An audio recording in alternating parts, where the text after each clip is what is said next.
Welcome to Curious Life of a Child-Free Woman, a podcast celebrating unexpected choices, honest conversations, and the infinite possibilities of a happy, child-free life. I'm your host, Emily Paulsen. Each week, we'll meet inspiring guests, pushing boundaries, leading change, and redefining personal fulfillment. This is not about comparison, it's about possibility. Whether you're child-free by choice, circumstance, still deciding, or simply interested in fresh perspectives for limitless living, I am so happy you're here. Let's get curious together. I am so excited to welcome today's guest, Dr. Ben Schuff. Dr. Ben is a licensed naturopathic doctor, licensed dietitian, nutritionist, certified nutrition specialist, and licensed acupuncturist. His diverse healthcare experience includes working as an EMT and volunteering in community health clinics and hospitals. These experiences highlighted the limitations of conventional medicine, leading him to embrace holistic and flexible approaches that consider the whole person. We met at Beyond, a holistic wellness club that I'm a member of here in Chicago, where Dr. Schuff serves as the director of naturopathy and nutrition, focusing on personalized clinical care that integrates modern medical science with complementary healing modalities. Welcome, Dr. Ben. Thank you for having me. I'm excited to be here, Emily. Thank you. I'm excited to have you. Okay, so this whole topic of food. On the surface, this feels like it should be such a straightforward thing. We are living organisms. We need to eat food to survive. We find food, we eat it, we live. Mhm. But we know that in modern society, our relationship with food has become so complicated, so nuanced. It's something that really plagues a lot of people. So, just starting from the top, why are we struggling with food related issues so much here in the US? I think probably most people can relate to this around the world. I guess it depends on your culture. But for me, how I think about our relationship with food is that it's so much at the center of so many aspects of our lives that, when it comes to like certain habits like alcohol or cigarettes or other things that we want to modify, those are able to be, you can apprehend those and actually stay away from them. But food isn't something that you can actually quit. You can quit for a time, you can fast, you can try to stay away from it with a lot of different aspects of willpower, but it's not something you can actually disengage with. And because it's so kind of imbricated into so many aspects of our lives and contexts of our lives, not just the physical, but the mental, emotional, social, gathering humans together, traditions, like we just had holidays and holidays coming up, that it's kind of hard to divorce a specific relationship that isn't then kind of in the coattails of everything else that is your life. So how you engage with food is going to depend on the stories that have kind of been interwoven around it, the influences of social media, media in general, other people or characters in your life. And that's not necessarily the case with most things because it's like your relationship with breathing or with water. It's like you can't really stop those things. And so food gets very complicated very quickly in some people because how you engage with it is played out at least once a day, if not 2 or 3 times a day, if not way more than that, if there's mindless or emotional eating going on. So you can very quickly get to a situation where you feel out of control or you feel disengaged or you're relying on outside information to kind of dictate how and when to eat. And that can get very confusing, especially if it goes against internal cues, which maybe we'll talk about. I know we've talked about personally, but that's kind of how I think about like, is in America specifically. I think there's a big issue in America on a number of fronts, but I think any human can relate to the idea that food is something that's omnipresent. And so it can get complicated quickly. Yeah, I'm definitely one of the people who has had a complicated past with this, as you know from our work together. Yeah. So I'll share a little bit of my story just to kind of be open and set the stage in case someone else is listening thinking, oh, I feel like I have some issues. I'll Yeah. just lay all my issues out on the table. So, and you know a lot of this, but Yeah. I think it's important. I think sharing is important. For me, I became very aware of my size, my body, what I looked like. I would say in 8th grade, there was like this specific time. I lived in blissful ignorance through childhood, which is great. I actually think 8th grade is pretty late. And we'll talk about some stats in a little bit that confirm that. But I was hanging out with all the freshman cheerleaders and we were trying on each other's pants, as 8th grade girls do.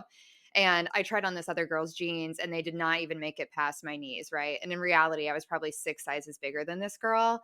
And it was like me awakening to that for the first time where I was like, oh my God, like we are all different sizes and she's so much smaller. And it really just escalated from there. Like I was going through my childhood desk, or I guess my high school desk at my parents' house not too long ago. I found all these notebooks where I had started calorie counting lists, like granola bar, 120 calories, peanut butter and jelly, 350 calories, whatever. So I was started to pay more attention to food. And then it just became part of our girl culture. Like in high school, we were all going on some kind of diet every single summer. One, because of summer, and two, because you have this daydream that you're going to come back, like have a she's all that moment at the start of the new school year, Yeah. look like a totally different, hot person. We were all like starving ourselves for the prom. I went to college. I started doing this thing where I would like never finish food. Like I would get maybe a cheeseburger from McDonald's, but I wouldn't have the last 2 bites. And in my head, I was like, well, if I never eat a whole anything, then I won't get fat or I won't put on too much weight. And then things really went off the rails in my 20s. And part of that, my first career job was at Abercrombie and Fitch's headquarters. It's a very different place now. I've referenced that on this podcast already. It clearly played a big role in my life, professionally and personally. I mean, the whole rhetoric that they hire based on looks is true. When I was working there as like a 23 and 24-year-old, I felt like the ugliest, fattest girl in the room. Like it just really kind of kicked off this confidence problem around my weight specifically. So I started learning more about nutrition and fitness. Then I started working out a lot more. I was also single through most of my 20s, so I was dating a lot.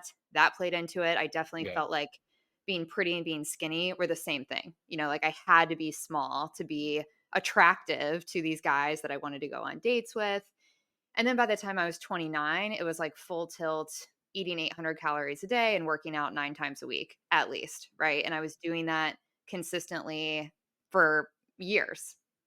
And on the one hand, it worked. Like I was really skinny, right? I hit all these weight benchmarks that I thought would be impossible for me. And that I guess felt good, but I also became like the least interesting person in the world. Like I was just so consumed, Yeah. fully consumed and obsessed by food. What am I eating? What am I not eating? What time is it? How many more hours in the day? How many more hours till I'm allowed to eat again?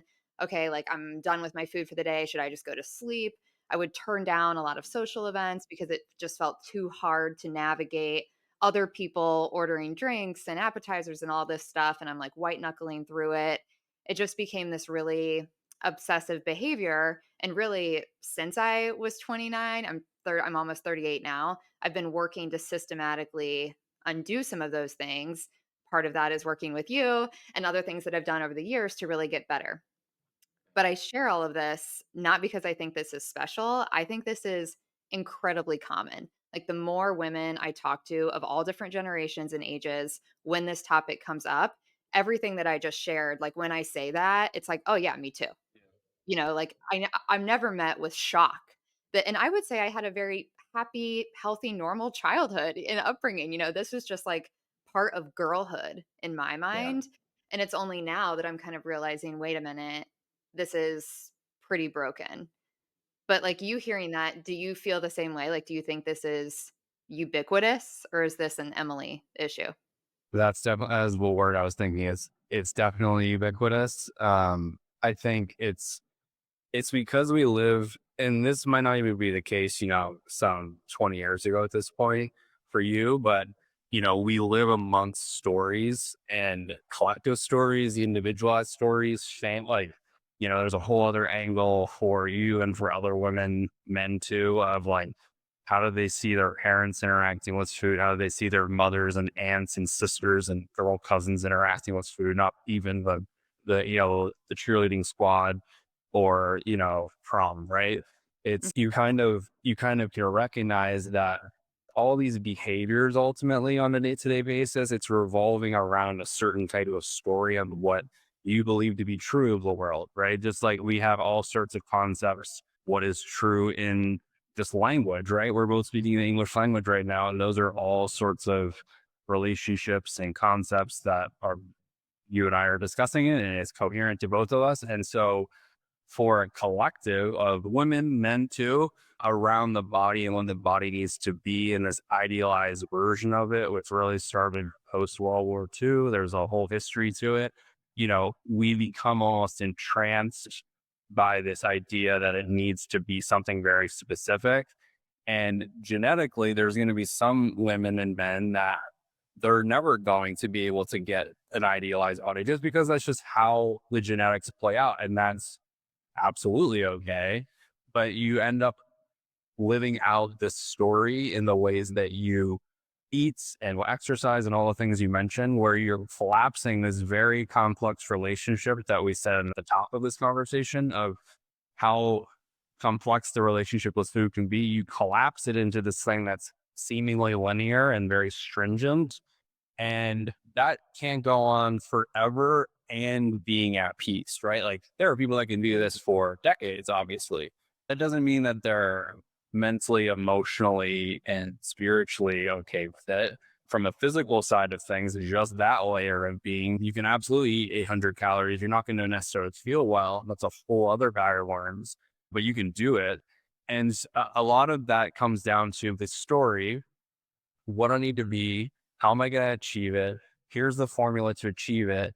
But what I think I see a lot of is that so much of food, and like I heard you say, like I learned about nutrition and I got, intel on it and I educated myself, and that's great. But a lot of times that intel and that education, when you overlay with this kind of story that you're playing out, is a means to an end, right? It's Mhm. I'm going to get skinny for prom. I'm going to get skinny for the beginning of the year or like something in the future. And so I'm only doing it for this temporary time. And anyone can do anything for a temporary amount of time, but then you do 5 iterations of that over a calendar year. And then you do that for 12 years. And by the end of it, you have a very mismanaged and unregulated relationship with food in your body. And so, to answer your question, it's ubiquitous, but it's going to manifest differently in different people because of, this person's mom never said anything.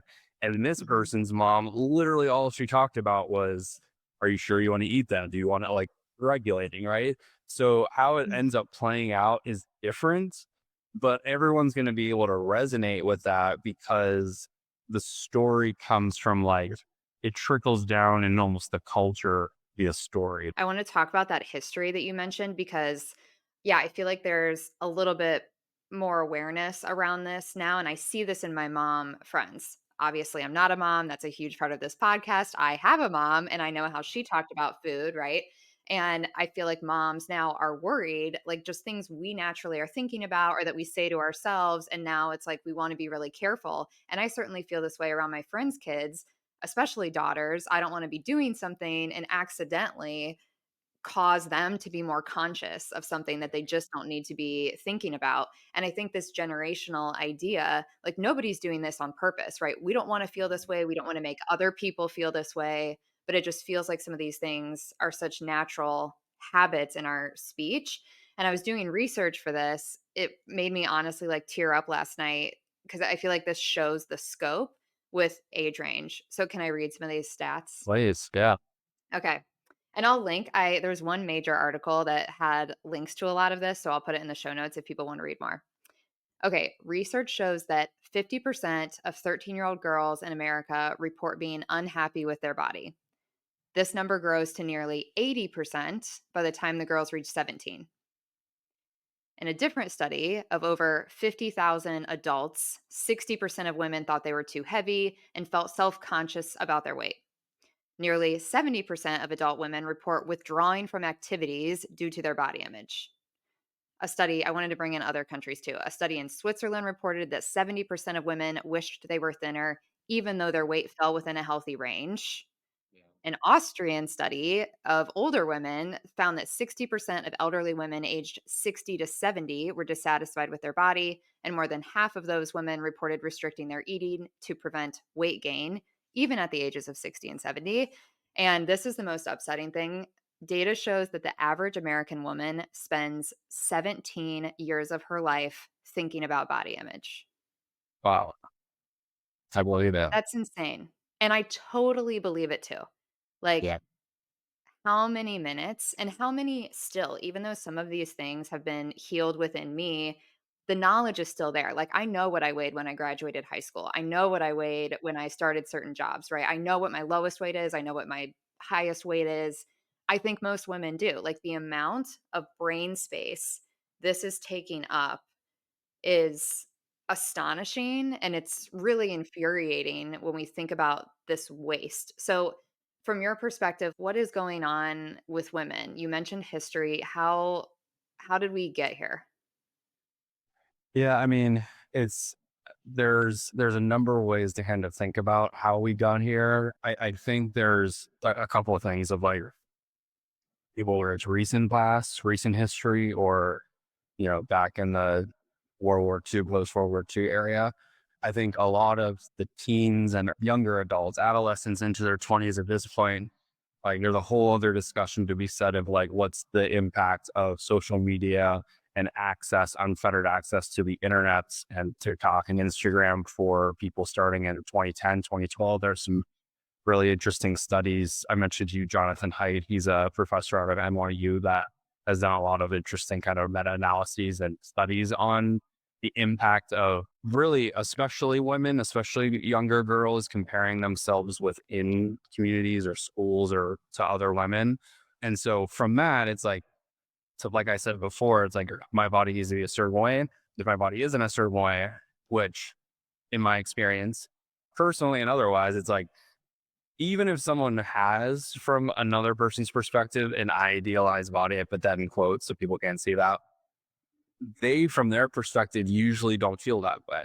Right. So you get to this point where I say it's about stories and a means to an end where you're on this perpetual chase of a perpetual dissatisfaction. Right. Mhm. Until you start to kind of see the matrix. Right. And become aware of that this isn't how you need to engage with food or relate to food.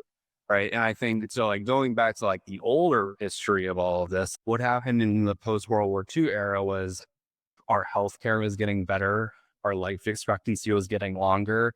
And one thing that I've reflected on a lot is that in that time period, women were starting to live longer.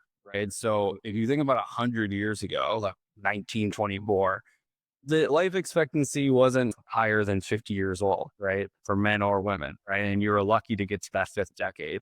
And so for women, especially, and as long as it isn't necessarily relevant for you at 38 in most cases, but a lot of women started to get to an age where their body was changing in a way that wasn't necessarily ubiquitous across Mm, history, right? So when you got into the 50s, right, you had this housewife type of situation where to look a certain way was more feminine and it displayed self control and this sort of thing of like what you wanted to convey. Obviously, not all cultures, right, but that was out there. And so what happened is you get it to, or what I like, theory of mine is like life expectancy is getting higher. And so now women are living into their fifth, sixth, seventh, eighth decade, right? Post menopause. And so because the body was expecting a certain level of hormonal activity for, teenage years up into those 50s, that starts to shift and the body starts to shift and the body's going to adapt how it needs to adapt to continue to survive. And in some women, one of those ways is that the body habits and shape changes and weight changes and distribution changes. And so coinciding with that, whether it was coincidental or not, you see an explosion of weight loss and diet pills and amphetamines and all sorts of like really out there stuff that is created by this urgency of you need to be this certain way, you need to look this certain way. It communicates subconsciously to other people. This is the story, by the way, not necessarily reality. It communicates certain things to other people around you. So you better get on the train, right? And so from there, there has just been infinity iterations of how you can starve yourself or restrict yourself or go through all sorts of things, whether it's isogenics or Weight Watchers or whatever it might be. Not to just pick on those, but like just how it, like there's just a million different ways to go about it since the Mhm. 1940s, right? And so now we bring it to present day, and that has really never stopped, right? And I think that's a big part of like the generational impact of like, okay, even when the women in 1924 weren't living as long, like they were wearing girdles, right? They were literally tightening their middle aspect. And then you go back another 100 years and more roundedness might have been our virtue, right? But we just happen to be living in an era, the last century or so, where thinness is a virtue. It's really Mhm. arbitrary and it's really not going to be conducive to the genetic potential of most people's bodies. I'm saying that men and women, right? And so you get to this very hazy situation where there's something very true about social contagion, and when you see other people doing things you feel like, oh well, this must be how you're supposed to engage with this or live, or this is what's very important, and we're humans, and being excommunicated or ostracized from our human environments is absolutely threatening. It might not be as threatening in 2024 because you can survive isolated, wouldn't necessarily be the best existence, but you can, right? But if that happened across our evolutionary history, that'd be a big problem, right? So, Mhm. how do we get here is like this story in its various iterations, and then the solutions, right, are ubiquitous. They're everywhere, they're all around us. And Mhm. so, you only can really get out of that once you start to think about it critically, right? And I'm not saying people aren't critically thinking about it, but it's like what you have done personally is like you slowed down and saw kind of how this could have shaped and come to be for you specifically. And then you changed that story. Like you said, you remember your highest weight, your lowest weight, whatever it might be. And so it's not to say like we're going to Men in Black you like that, like device in Men in Black where you can like erase your memory. Like it's not ever going to happen, right? You're going to remember all of that, right? You can't erase that, but you can relate to it in a different way, right? You can come into relationship to it from a new angle and then live from that angle going forward. But this is true with anything. It's like you can live in a certain way, change your mind on something, and then reflect back and be like, oh yeah, I used to think that way, or I used to live that way. It's like think about what you were like at 20 years old versus 38 years old. Like I'm sure your day to day looks a little bit different. And you Mhm. can immediately go back and think, oh yeah, that's what I was like at 18, but you don't have to live by that anymore, right? You don't have to act like you're 18, right? And Mhm. so in the same way in food, and if you're not liking your relationship to it, you can definitely change it. But it takes awareness and it takes an investigation on how that has played out specifically for you. Even though this is all kind of coming from the culture and the people and technology that surround us, it's always very unique to the person, right? Because if you're more type A, it's going to be different than if someone's more laid back in that way. Or if you had a bunch of sisters versus you're all boys in the family, right? There's a lot of nuance. And of course, it's not simple, but you can definitely relate to it differently. I like this idea of taking our power back at an individual level. Like, we can get mad about the media and lack of representation and body types that make us feel like, oh, well, this is just perpetuating why we're all obsessed with this one specific look. We can get mad about fillers and plastic surgery or the amount of supplements and stuff you see on Instagram or in the grocery store. But we can't necessarily fix any of that right now by ourselves today. So, for everybody listening who's like, I don't want to spend 17 years of my life obsessing about this, I would like to make some changes. I like the way you talk about relating to it. And you've also taught me a lot about how food and our relationship with food, our behaviors with food is really interconnected with the other areas of our life. I think we tend to think like, I'm going to go on a diet or I'm going to start this workout routine or whatever. And this is kind of a siloed thing within my lifestyle. And then I have work and then I have family. I have these other things and they're all these separate buckets. And I've learned through our work that's not true. So, can you explain more about the interconnectedness of how this plays with the other parts of our life? Yeah, it's a big component. And then I think it's a lot of times why like quote diets fail. Not only because a lot of times they're inherently unsustainable and they weren't meant to really be forever, even if you initially think it could be. But another big component is like you need to investigate how you live. What does your life actually look like? How busy are you? What are your responsibilities? And then within that, like how much space are you giving yourself? What do your boundaries look like? Are you finding yourself working all hours of the day? Or, maybe that's by necessity, maybe that's by choice, and that's a nuance, right? But you can't expect just to insert something that's kind of a foundational shift and not expect other aspects of your life to change. And I think that's a big resistance point for a lot of people that I have worked with, where it's this realization that for things to get better, things are going to have to change. You clearly can't continue doing the things that you were doing before. And so, like, in certain cases, it's like if you want to eat better, but you never make time to eat, let alone prepare, you're going to run into issues there.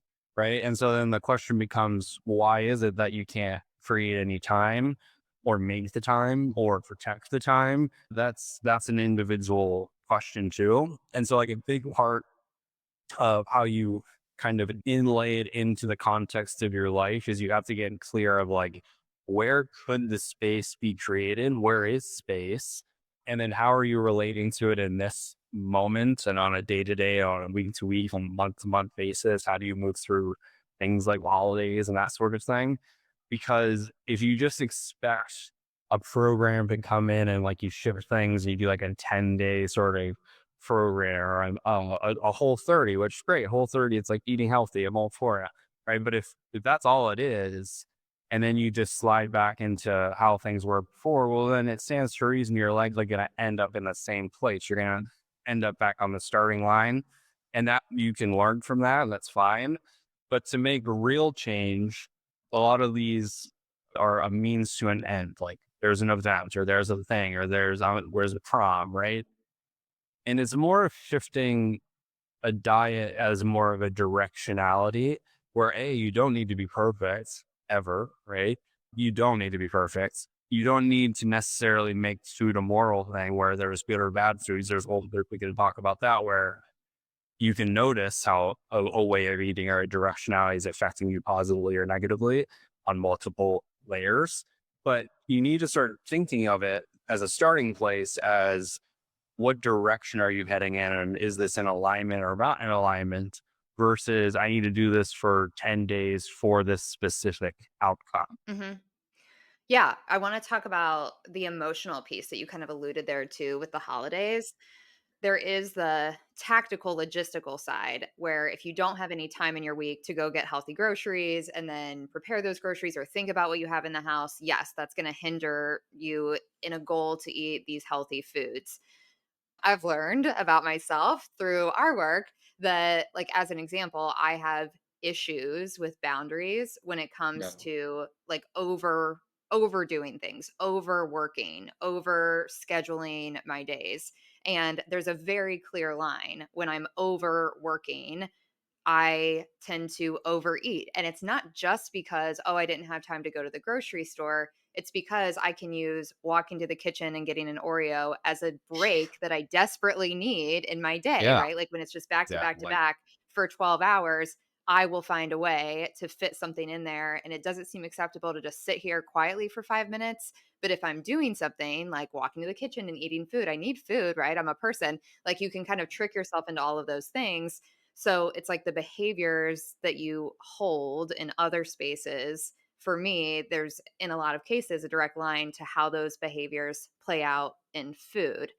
And I think the holidays are a particularly triggering time, Yeah. which is a shame because they're also for a lot of us a joyous time and a time that we look forward to, and we want to have fun and we really want to savor these get-togethers and seeing people we don't always see.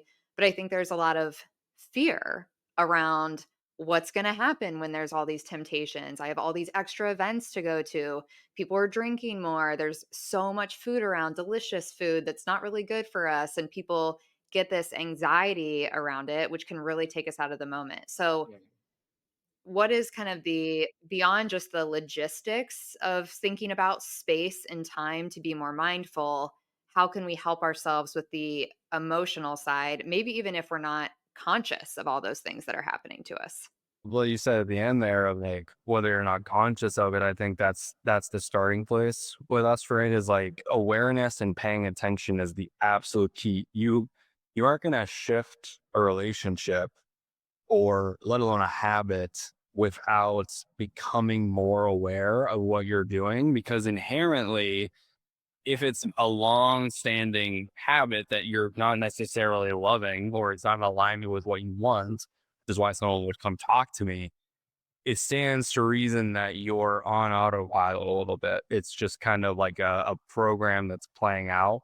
And so even like the around the holidays, right? So like go back to your prom, not necessarily that prom is around like Thanksgiving, Christmas necessarily, but that would be a But it's a big huge event. throw. Right. It would Yeah. be a huge if it was that time of year, let's say like because it could be a wedding or it could just be the holidays itself. This time of year would obviously be a huge threat to that story, right? Because of what it represents and how it could derail you and all these different things. But how much attention are you paying to your relationships or not? Because that's how habits change, right? Because if you take a break to go get an Oreo because you haven't made any space in your day because you're back to back in meetings or whatever it might be, and you're really drained and you're undernourished, right? That that Oreo break might be the only representation for your day of actually taking the foot off the gas pedal. So if we're looking at what's the positive and negative kind of weighing of Oreo or continuing to work and be drained, you're going to pick the Oreo 9 times out of 10, right? And so Yeah. that can start to become a habit unconsciously on autopilot. You're not thinking, oh, it's time for an Oreo. It's more of just like you haven't created any space in your day. We're talking about you specifically right now. This look different for other people. Of you know, what that really represents is that you would do better with more space, right? Cooked into how your day kind of flows and then honoring and protecting those kind of islands of time where you can kind of recoup and recharge. And one of those islands of time might be having a proper meal, right? So that Mhm. an Oreo is in this emergency hangry situation that a lot of people could probably relate to. But long story short, the beginnings of this is how much attention are you paying? Because if you aren't paying attention, you're definitely not going to change anything. And I say that because what a lot of people can relate to is a lot of approaches to crash dieting or dieting in general or making these changes is about if you poll 100 people, I think over 50 of them would say it's about willpower. It's Mm. about how much will do you have to do the thing and to do it consistently. And I think most people think that that's what it takes. And I would push against that and say that willpower is the finite resource, right? For some people, you can hold it a little bit longer than others. But if it's not coming from a true place of awareness, right? So it's like, what does that Oreo do for you as an example, right? Beyond giving you a break like we talked about, like how is it actually feeling in your body? Like, well, if you're never paying attention to what it actually does, like makes you feel a certain way, it leads to like this type of meal, whatever that might be. If you're never noticing any of those dynamics, that's not going to change, right? So at a certain point, the holidays might be coming up, or you're getting ready for some event, and you're saying, "Okay, no Oreos, not happening. I'm putting them away. I'm never buying them. Never gonna have an Oreo again. I'm never gonna have a sweet again. Never gonna do blank blank again." Like you can do that for a while, right? But it's not really changing the underlying dynamics of what you could have paid attention to, which you have, right? Because this Oreo thing is a real world example for you, right? And so you transformed it by paying attention to what's happening all around it, including how it's making you feel and not feeling guilty about it. Just letting it come up in your awareness and being, you know, non-judgmental of it. And so that's really where this begins, because so much of the willpower approach, that also leads most people back to the starting line. And then what do you feel at the end of that? You failed. Mhm. You didn't do good enough. You didn't have enough willpower. You caved, right? And so that makes you feel even worse ultimately. And so that can spiral into all sorts of other negative situations or habits. But it's more like what I want to bring people's attention to is like, you didn't fail. Your strategy was heading for failure, whether that's 6 months or 6 days. Framing it that way wasn't going to work in most cases. Now, there are people that you might find that would say, no, it's all about discipline. You can absolutely do it.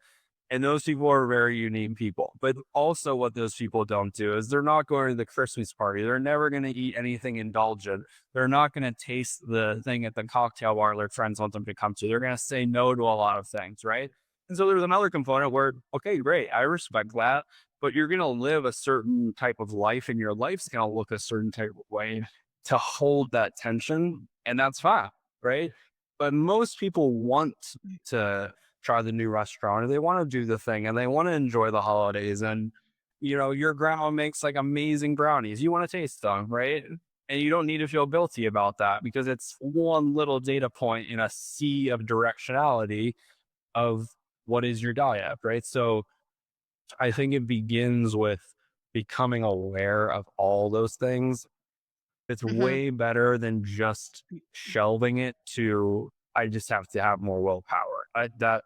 That is a big shift for people to like, kind of realize that that doesn't need to be the case. I think the awareness piece that you just highlighted is the key. And I think that, especially now after working with you and realizing how much that's helped me, I also think the awareness piece can be scary. And that's one thing, especially for people who have struggled with an over focus on food. This is the first thing I said to you when we met. I was like, I'm thinking about food so much less than I used to. Right. So Mhm. I was almost apprehensive about starting conversations where I had to look at my habits with food or what I was doing, even though I wanted to. Like, I came to you because I wanted to tighten things up and kind of shift my mindset and heal even more.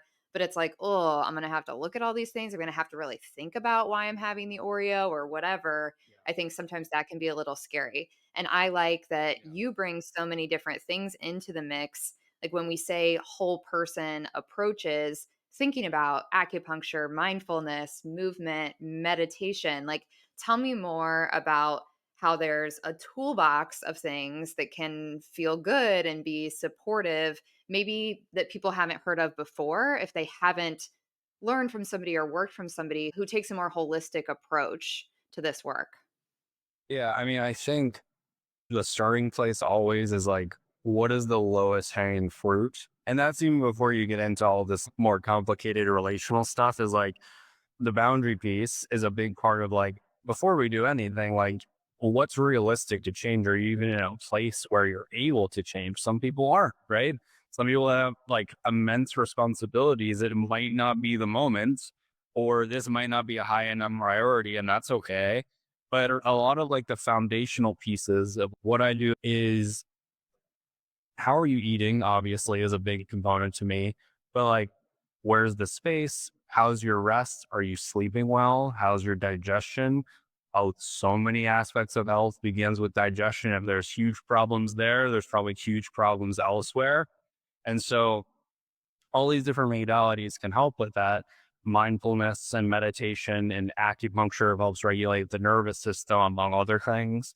And so I utilize different tools based on the situation. But I think you can probably like garner from this conversation that everyone is a little bit unique. So the conversations I have with you, the next person might have a similar kind of theme, but it's very different, right? And so I might recommend something to you that I would not necessarily recommend to the next, and vice versa. That's why I like this. line of work and having the modalities that I do, because you aren't limited to just a few things. The angles are really like the combinations of angles are limitless. And I respect conventional medicine immensely. And you think there's a time and a place for everything. And it's remarkable what can happen. But there's also a reality that you can run out of train track pretty quickly of like what's available as a modality and the intervention or what have you. And so I like to think of it as you need to get the foundational pieces first, right? Are you nourishing and in food and drink and thought and content of what you're consuming all across the board? Are you resting well? Are you digesting well?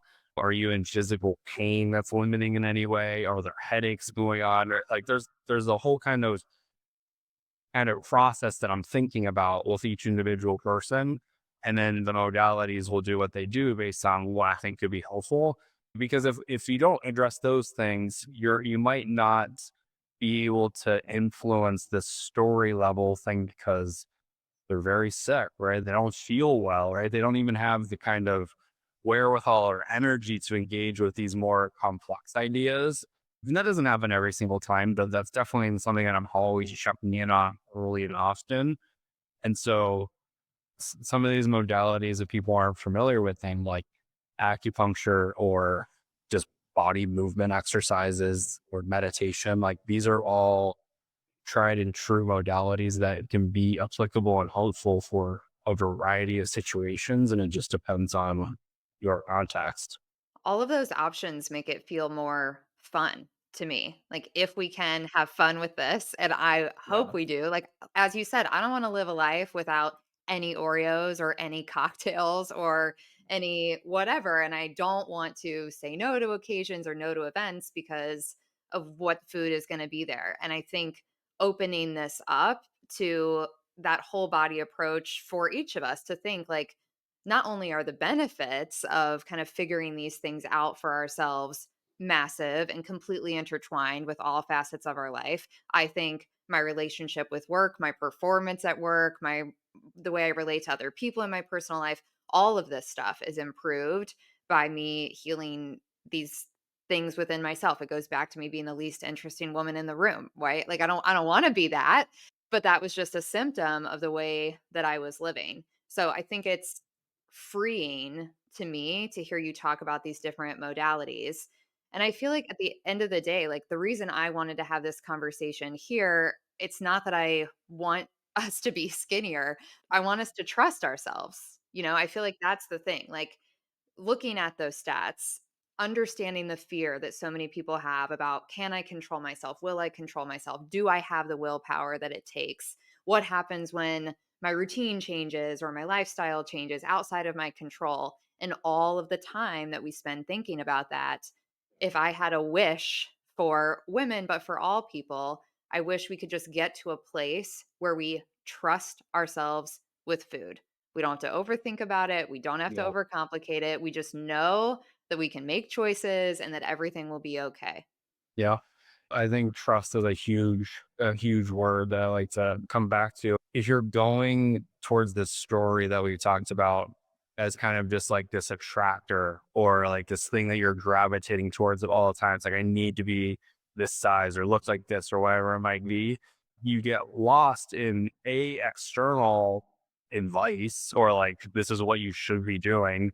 And that Mm. can essentially go against yourself. But it's also like you're not even fully aware in that mindset of like, is this working for me internally? And so it's like intuition, right? It sounds like a mystical thing, but to me, it's really like, how are the senses, the five senses? People argue there's more. Like, how are those coming together to like instantly know something, right? Food can become something where it's like you can go into something knowing like, hey, this dessert might not make me feel good, right? But that's so much different than eating it mindlessly over and over again and not understanding why you don't feel well, right? It's like you can go into something with full intention of like knowing this isn't going to make me feel my best, but that's okay as long as like the directionality of everything is, if I kind of engage with things, not just from a food perspective, but on multiple fronts in this way, I'm going to feel more in balance. And that's really what trust is. It's like someone who's rock climbing, like you're feeling, are my handholds and my footholds, are they trustworthy, right? To move forward. And so if you weren't doing that, that's the recipe for disaster. And that's what a lot of people do with food is like they're just believing every person that comes up on their Instagram feed or some like nutrition guru or health guru of everything that they come through. And then it's like, that was convincing. Oh, well, this opposite perspective was convincing. And now I'm super confused, right? Mhm. And little do they know that the tool of awareness is right there in front of them at all times. And that's you, right? Because there's going to be some foods or ways of eating that are not going to work for others. And it always depends, right? So I asked about intermittent fasting. It's like, it depends, right? It's beautiful for some people, but for others, it's not very, fortuitous Mhm. long term. And so like you get to decide that. It's kind of exciting. But for you, Emily, like the engagement here is at least halfway, right? Because I'm never gonna live your life, never gonna live Mhm. mine. And so like you had to want to change things, right? And someone might hear this message and it's at this moment very threatening, right? The story has a lot of emotionality behind it. There's a lot of kind of inroads that have really deep roots, and they don't want to hear that it might not be the way to live, and that's okay, right? Mhm. But for Mhm. you to want to change it, you have to be in a place to want to change it, right? And want to investigate it. Like, do I really want to open that can of worms? And like, luckily, you found that it's been useful to you. But there's definitely a percentage of people that it's either very small baby steps, or at this point, let's revisit it later, right? It doesn't make it less or more true. It's just you need to meet people where they are. So I will say that, like for you, it seems like this thing that was just like obvious, but you had to want to engage with it, and you did. And so we shouldn't just skim over that, I would say. Hmm. Well, thank you. And I have so much understanding for people who just don't want to go there in their lives right now. I mean, I spent a long time doing that. And life is long, right? Like just Mhm. because I'm feeling really good right now, like I feel like this is something that I will hopefully not have to pay a ton of attention to forever, but there's a lot of deep things with me and I know others feel that way too. So, certainly not the right time to embrace a path with this for everybody at every moment. Yeah. But for those who are listening to this and thinking, "Okay, I would like to be a little bit more mindful or just have a little bit more awareness. I would like to work toward trust, some of these things we're talking about."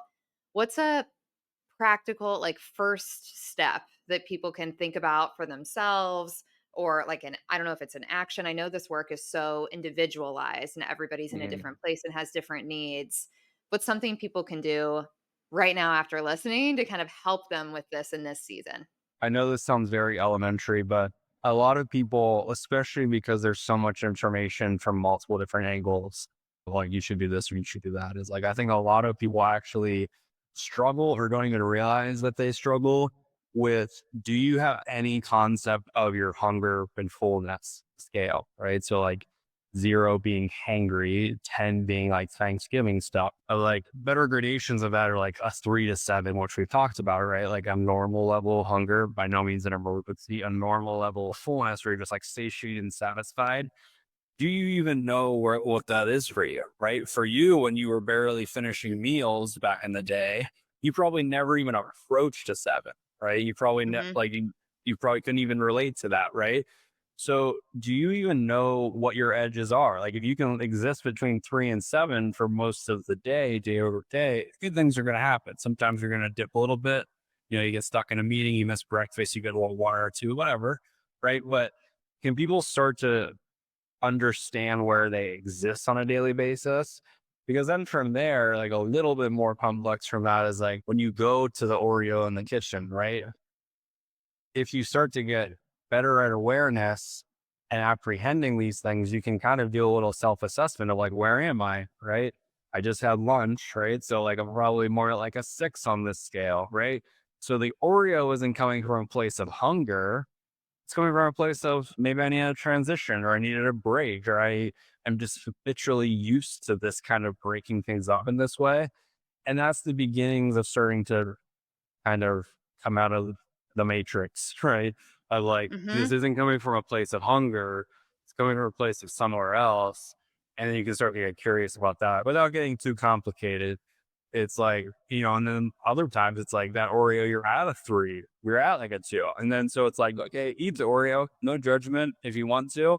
But it's like, this is probably good data point to recognize that you either didn't have a nice or satisfying or balanced meal earlier in the day, or you should start to think about seeking that out now.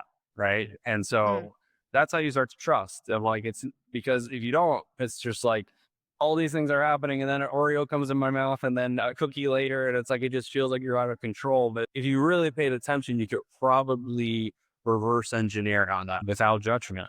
And so I think that would be the starting place for most people. Like, do you actually think you're in touch with your inner cues? That's where I'd start. I love it. The most fundamental tools are usually the ones we need, Yeah. and we did that together, and yeah, it is helpful. It's absolutely helpful to think about those things, and we don't do that. Like, until you told me to do that, I'm not walking into the kitchen thinking, "Where am I on a hunger scale? Do I actually need something?" But once you get into that mindset, I think it illuminates a lot of things. So that's a great tactic. Thank you Yes. so much for coming here, Dr. Ben. I love everything that you've shared. I continue to learn from you, and I know that people are learning listening to you here. So, for anybody who wants to get in touch with you or maybe ask you questions, I don't know, is there a place that you would like to send people, a good place for them to find you and connect?